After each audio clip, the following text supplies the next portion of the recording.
Bonjour à tous, moi c'est Axe et la chaîne c'est Audiorial. Aujourd'hui, on va se concentrer sur un problème et le résoudre via un contrôleur que j'adore, le E16 de Oxy Instruments. Grâce aux outils et effets intégrés, ton MPC te permet de mixer tes prods complètement et sans apport de matos externe. Bien.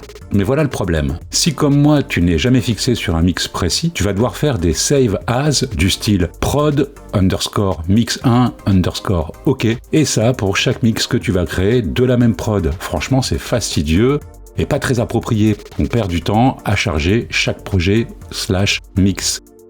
On aimerait bien passer d'un mix à l'autre sans avoir à changer de projet. Non seulement ça permet une écoute instantanée, mais surtout ça améliorerait le workflow de fou.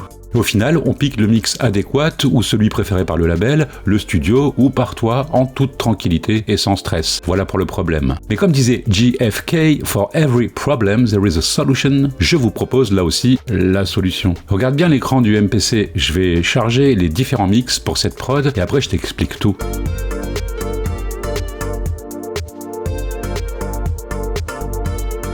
Là, c'est le mix 1. Bon, c'est mixé avec les pieds, c'est pas un tuto sur le mix.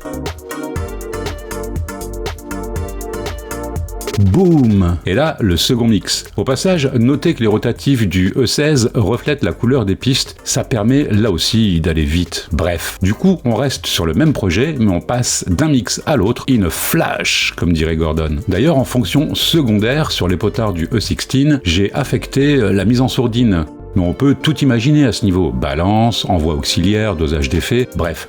Tout ce dont tu aurais besoin quand tu mixes.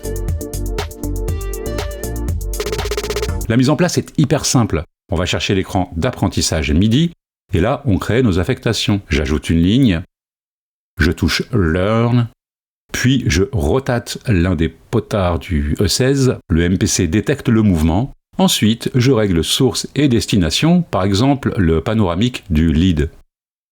J'ai déjà fait une vidéo complète sur cet écran, donc je ne reviens pas sur les différentes options.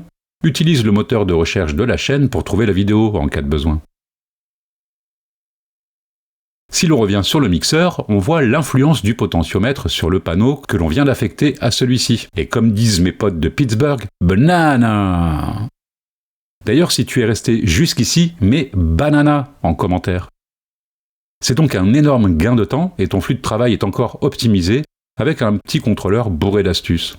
On retrouvera très vite le E16 sur la chaîne car c'est vraiment le compagnon idéal en stud ou sur scène. Voilà mes petits loupards, on a fait le tour de cette astuce de zinzin pour améliorer votre expérience en phase de mix. Comme d'hab, j'espère que vous avez passé un bon moment. À bientôt.